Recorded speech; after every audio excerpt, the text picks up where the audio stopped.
పవిత్ర రెసిపీకి స్వాగతం. బాగున్నారండి? అందరూ బాగుండాలి, అందులో మేము ఉండాలి. ఈవేళ ఒక మంచి కర్రీ వండుకుందాము. చూద్దాం రండి ఏం కర్రీయో. ఇదిగోండి, కోడిగుడ్లు కూర వండుతున్నాను. ఇందులోకి ఏమేమి కావాలో చెప్తున్నాను చూడండి. ఇదిగోండి, ఉప్పు, కారం, పసుపు, కొద్దిగా కరివేపాకు, ఒక చిన్న పలావాకు, ఇదిగోండి 4 పచ్చిమిరపకాయలు, 3 ఉల్లిపాయలు. ఈ ఉల్లిపాయలు సన్నంగా తరిగి మనము నూనెలో వేపుకోవాలి. ఇదిగోండి నూనె. వీటన్నిటితోనూ చక్కగా కర్రీ చేసుకుందాం. రండి చూపిస్తాను. ఇదిగోండి, స్టవ్ వెలిగించి మూకుడు పెట్టి ఉల్లిపాయ ముక్కలు ఇగో ఇలా సన్నగా తరుక్కోవాలండి. ఇలా చక్కగా సన్నగా తరుక్కుని ముందే ఇవి బాగా నూనెలో వేపేసుకోవాలి. నూనె వేద్దాం. చక్కగా బాగా వేపుకోవాలండి. ఎర్రగా వచ్చేలాగా చక్కగా మంచిగా వేపుకోవాలి. ఇదిగో చూడండి, ఉల్లిపాయ ముక్కలు ఇలా వేగాలి. బాగా ఇలా వేగాక ఇందులో మనం ఏమేమి వేయాలో చెప్తున్నాను చూడండి. ఒక టమాటా ముక్కలు కోసాను. ఒక టమాటా ముక్కలు, ఇదిగోండి ఎల్లుల్లి రేకలు, చిన్న అల్లం ముక్క, జీడిపప్పులు,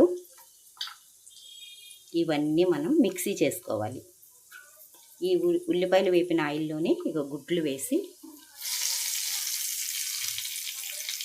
కొద్దిగా పసుపు వేసి వేపుతున్నాను చూడండి.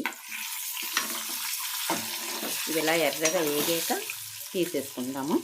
ఇప్పుడు అది మిక్సీ చేసి చూపిస్తాను మీకు. రండి. ఇవన్నీ మిక్సీలో వేసాను, ఒక చల్లారినవి.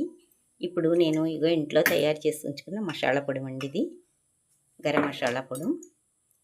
ఇందులో కొద్దిగా ఒక చిన్న స్పూన్ వేసుకుని మొత్తం ఇది మనం మిక్సీ చేసుకుందాం. ఇదిగో చూడండి, మిక్సీ చేశాను. ఇగో ఇంత ముద్ద అయింది ఇది. ఇప్పుడు మనం బాండీ పెట్టుకుని ఆయిల్ పోసుకుందాం. పోసేయం చూడండి. స్టవ్ వెలిగిద్దాం.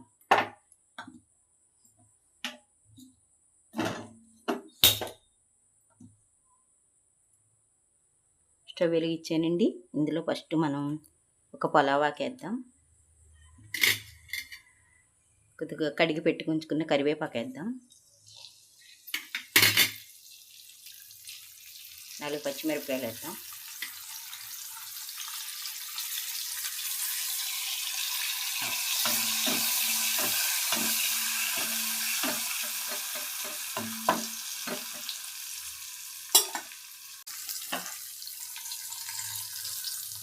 ఇప్పుడు ఈ ముద్ద వేసేద్దాం.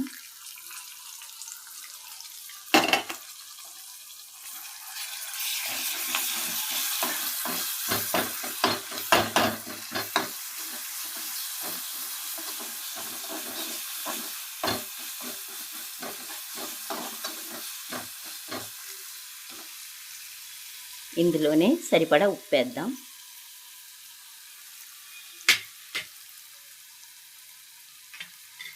పసుపు వేద్దాం. ఇందులోనే సరిపడా కారం వేద్దాం.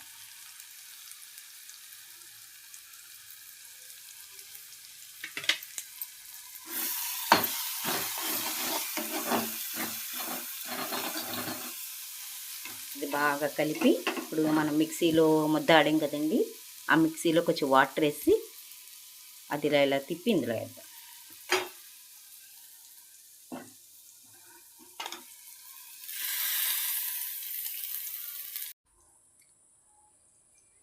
ఇదిగోండి, ఇలా నీళ్ళు వేసాం కదండి, చక్కగా ఇంకా సూపర్గా ఉంటుంది కర్రీ. మీరు కూడా ఒక్కసారి ఇలా వండుకోండి. ఇది దగ్గరికి అయ్యాక దింపాక మీకు చూపిస్తాను. కర్రీ రెడీ అయిపోయింది. చూడండి ఎంత బాగుందో, సూపర్గా ఉంది కదా. ఇదిగోండి సూపర్ కర్రీ, చాలా చాలా బాగుంటుంది. ఒక్కసారి ఎగ్ కర్రీ ఇలా చేసుకుని మీరు తిని చూడండి, సూపర్గా ఉంటుంది. మళ్ళీ మళ్ళీ మీ వాళ్ళు ఇలాగే వండమంటారు. సరేనండి. పవిత్ర రెసిపీ చూసిన వాళ్ళు లైక్ చేయండి, షేర్ చేయండి, కామెంట్ పెట్టండి. మళ్ళీ నెక్స్ట్ ఇంకో వీడియోలో కలుద్దాం. బాయ్.